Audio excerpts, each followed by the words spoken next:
Good morning বন্ধুরা, কেমন আছো? আশা করি ভালো আছো, আমিও ভালো আছি। সুস্মিতা ফ্যামিলি ব্লগে ওয়েলকাম। তো চলো, আজ সারাদিন কী কাজ করব অবশ্যই তোমাদের সঙ্গে শেয়ার করব। প্লিজ তোমরা সাথে থেকো, পাশে থেকো। বেলা অনেকটাই পেরিয়ে গেছে। এই যে বড়মশাই বাজার থেকে চলে এসেছে।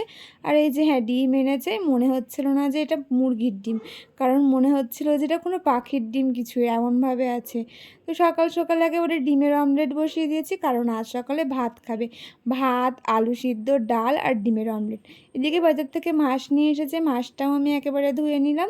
তো এদিকে আমি একটু ব্যস্ত থাকার জন্য বড়মশাই একেবারে আলু সিদ্ধটা মেখে নিচ্ছে। তো ও প্রায় এটা মেখে থাকে। একেবারে সকালের খাওয়া দাওয়া সেরে দুপুরের রান্না বসিয়ে দিয়েছিলাম। দুপুরের রান্নায় আজকে সমস্ত কিছু দিয়ে চচ্চড়ি আর ডাল আরও অনেক কিছু করেছি, সাথে থাকো, দেখতেই পারবে।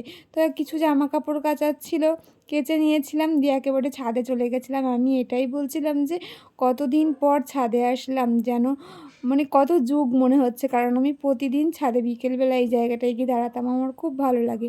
এই যে গল্প করতে করতে রান্না বসিয়ে দিয়ে যে গেছি, গল্প করতে করতে আমার এদিকেও কাজ সারা হয়ে গেছে, মাছ হয়ে গেছে, তরকারি হয়ে গেছে, একেবারে দুপুরের খেতে বসে গেছি।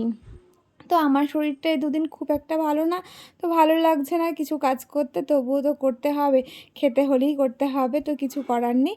ওই যে আমরা দিয়ে ডাল করেছিলাম সকালেই ওটা, আর চচ্চড়ি মাছ, আর আলু দিয়ে ছোট ছোট মাছ ঝাল দেওয়া। একেবারে খাওয়া দাওয়া ধোয়া মাজা করে চলে এসেছি ঘরে, সমস্ত কাজ কমপ্লিট করে ফেলেছি। হ্যাঁ, এখন শুধু ওষুধ খাবো, তারপরে একটু শোবো। বাইরে একেবারে যে হাওয়া উঠেছে, এতক্ষণ ধরে রোদ ছিল, এখন এই সব রথ দেখতে বেরোবে, রথযাত্রা আজকে, রথ দেখতে বেরোবে সব বাচ্চাগুলো। দেখো কি অবস্থা, বাইরের ওয়েদার একদম অন্যরকম। তো হাওয়া দিচ্ছে, বৃষ্টি মনে হচ্ছে হবে, জানি না হবে কিনা, এতক্ষণ রোদ ছিল। তো চলো একটু রেস্ট নিই, তারপরে আবার ইভিনিংয়ে দেখা হচ্ছে। গুড ইভিনিং বন্ধুরা। তো ঘুম তো হয়নি আজকে, একটু শুয়েছিলাম, বৃষ্টি পড়ছিল, ওই জন্য আর ঘুমাইনি। তো একেবারে রথ দেখতে বেরিয়ে পড়েছি। আগে রথ দেখতে না, আগে চা খেতে বেরিয়েছি, তারপর রথ দেখতে এসেছি। তো চলো আগে আমরা চাটা খাই, তারপর রথ দেখবো আর তোমাদেরকেও দেখাবো। তো এখন কোনো দিন টাটা। ওই যে বললাম চা খাবো, হ্যাঁ, আমার বড়মশাই আগে চা খেতে নিয়ে চলে গেছিলো, বললো আগে চা খাই তারপর রথ দেখবো।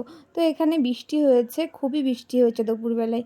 তো এখানে চা খেতে খেতে একটা ছোট্ট একটা রথ আসছিলো। অস্মিকে বললাম যা একটু দড়িটা টান, ও বললো না আমি এখন যাব না, ওইদিকে গিয়ে টানবো।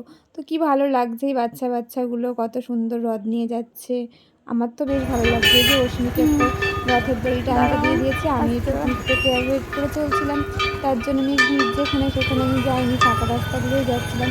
তারপরে এখানে একটু জগন্নাথের প্রসাদ দিচ্ছিল, আমার তো খিচুড়ি প্রসাদ খেতে খুব ভালো লাগে। অস্মি যদিও যাচ্ছিল না, তবু আমি টেনে অস্মিকে নিয়ে গেছি, চল প্রসাদ নিবি। তো ও নিতে চাইছিল না, বলো তুমি নাও তাহলেই হবে। অস্মিরটা আমারটা দুজনের নিয়ে এসেছি, আমি খেয়ে নেব, তারপর অস্মিকে খাইয়ে দেবো, কারণ অস্মি আবার হাত করবে, ওটা আবার হাত ধোয়ার ব্যাপার থাকবে। আমি যেহেতু হাত করেছি, ওই জন্য ওকে বললাম যে তোকে আর হাত দিতে হয় না, তোকে আমি খাইয়ে দিচ্ছি। আর ও বলছে তোমার মা তোমাকে খাইয়ে দেয়, আমার মা আমাকে খাইয়ে দেয়, ওর বাবাকে বলছে। তারপরে একেবারে আমার পছন্দ মতন জায়গায় চলে গেছিলাম, হ্যাঁ, ডিম সিদ্ধ খেতে। ডিম সিদ্ধ খেয়ে নিয়ে চলে এসেছি। এদিকে অস্মি তো ওটা ভালোবাসে না, অস্মি এখানে মেটের চপ খাচ্ছে খুব সুন্দরভাবে, যেহেতু আমি খাইনি, আমার এগুলো খেতে এখন একদম ভালো লাগে। একেবারে বাড়ি চলে এসেছি, রথ দেখে খাওয়া দাওয়া করে প্রসাদ খেয়ে সমস্ত কিছু করে অনেক বেজে গেছে। অস্মি এখন পড়তে বসবে, আমিও রাতে রান্না বসাবো। তো অস্মিকে পড়তে বসাই এখন একটু, আমিও ড্রেস চেঞ্জ করে নেবো তারপরে। তো চলো, তারপরে আবার দেখা হচ্ছে তোমাদের সঙ্গে। একেবারে খাওয়া দাওয়া কমপ্লিট করে বসে পড়েছি ওষুধ নিয়ে। হ্যাঁ, ওষুধ খাচ্ছে আর এখানে গল্প করছে, আমার বড়মশাই টুকটুক করে আমার পিছনে লাগছে। তো এই ভিডিওটা এখানেই শেষ করলাম, নতুন একটা ভিডিওয়ে আবার দেখা হবে।